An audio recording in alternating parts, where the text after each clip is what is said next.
Good morning, Johan. Very nice to see you, and thank you so much for your time this morning. To our viewers, Johan's list of achievements and recognitions could take most of the show, but let me just highlight a few.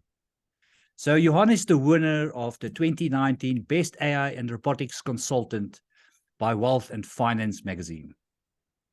Johan is also a research fellow at the Stellenbosch University with the School of Data Science and Computational Thinking. He's also an adjunct professor at the School of Business at Washington University. And he is a global AI ambassador with Swiss Cognitive. And he is recognized as one of the top 50 global thought leaders in artificial intelligence. Johan was also the finalist for the 2022 IT Personality of the Year. I'm very excited to talk to you today about AI and ethics. Johan, could you tell us a little bit about your journey in the field of AI? Ruan, thank you for that warm welcome and for the opportunity. It's interesting that my, if you would, discovery of AI coincided with me becoming a father. And even though I've worked in technology for most of my life, it was only about 8 or 9 years ago when I was working for one of our local major banks that one of the global consulting firms did a proof of concept in the area where I worked. And I've never really heard much of AI or was really interested. But I was so blown away by what the technology can do. And this is now almost a decade ago. But I immediately saw that this is so powerful, potentially too powerful in the future, that what will it do to my son and his generation in the future to come? So I then read every book I could get my hands on. I started reaching out to people on LinkedIn across the world. I was pleasantly surprised how people who had no real reason to speak with me and nobody who accepted my invite. And I did a lot of talks with people across the US and Canada and Europe in particular, and the Middle East, and in Africa and South Africa. But I kind of over time found my niche, which is more around the business impact from a consulting and strategy point of view.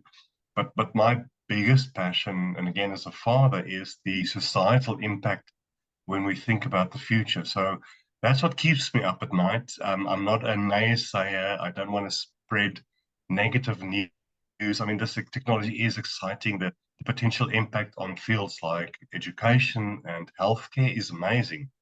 Yeah. But I also don't think we should be asleep at the wheel thinking it's not going to massively impact us and very quickly. So, so I'm really speaking to you today more as a father than as an AI kind of person, to be honest. Thank you for that, Johan.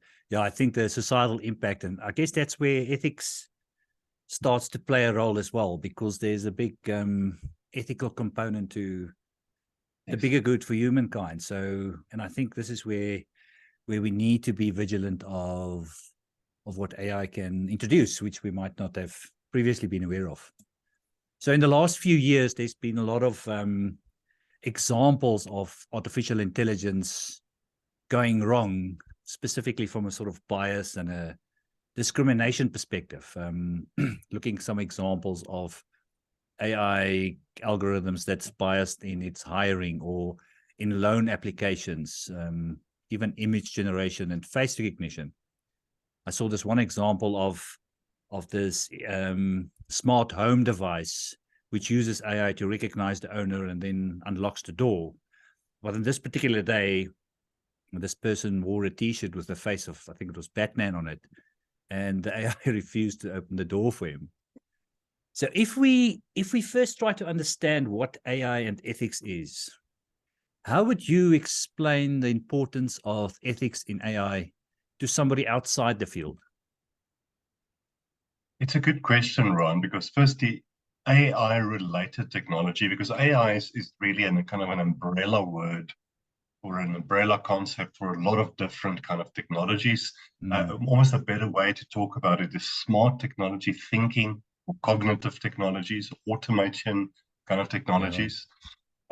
So we have created the most powerful technology that we've ever created, even though it is not as powerful yet as Hollywood and some of the popular press would like us to think.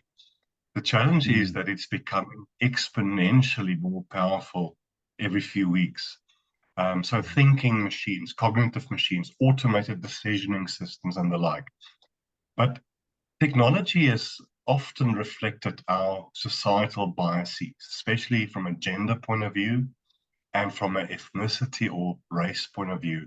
There's a lot of colonialism, if you would, in AI today, because AI is mostly driven by the so-called global north, a lot of European nations, America, Canada, and the like.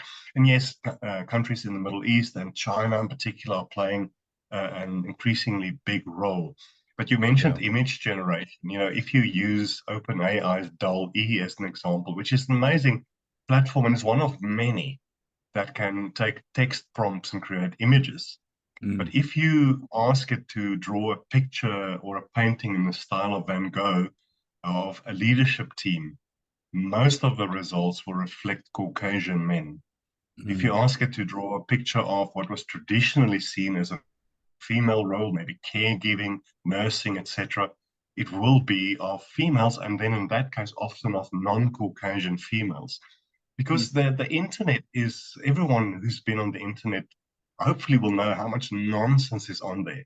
Yeah. And these days, you know, with the chat GPTs and the like, they essentially use unregulated nonsense on the internet, biases, etc., to give us the answers that we need. Now, there are a lot of efforts by OpenAI and others to make sure that biases are not built into these platforms. But when you think of healthcare or banking, you've mentioned some examples there. I mean, if my access to credit or my access to healthcare, if my son is, for instance, very sick and I need to see a doctor quickly, but it's an AI automated decisioning system. But because I'm of the wrong gender or ethnicity, or I live on the wrong side of the tracks, so to speak, it means we can only see a doctor in 2 days and not today. That's when it becomes real, because I think a lot of people still think of AI and the potential problems as it's not really close enough to my skin. But I think as this technology is becoming more and more part of our daily lives, we will see how it will impact things that we've never thought it would impact. So it is a massive problem. I mean, ethics is such an important topic. It's about us as humans, or how do we make decisions that are to the advantage of us and of other humans. Now, an algorithm does not have that ability unless we build it into it. But I think we've seen, especially in facial recognition, how AI will essentially exponentially reflect the biases we built into it. And facial recognition has traditionally struggled with female faces and darker skin tones. And we saw examples of this was about 2 or 3 years ago in the Black Lives Matter movement in the US, false arrests based on facial recognition and the like. I just think that a lot of people are not aware of what a great problem we will continually be facing, because AI will more and more reflect our traditional biases. And we have to work hard from an ethical point of view to mitigate it. I don't think we will totally remove it, but I think as long as we grapple with it, and we can maybe talk about how to practically do it, it is, Ruan, a huge problem, and it will become a bigger problem as time goes on. Yeah, thank you. And I think if you, as you said about the facial recognition, people might not even know that some of these AI systems are making these decisions. So if we're not transparent about who are making these decisions, then people might just by default be excluded from some kind of process, not knowing that it wasn't a sort of fair or ethical process, but an AI making those decisions.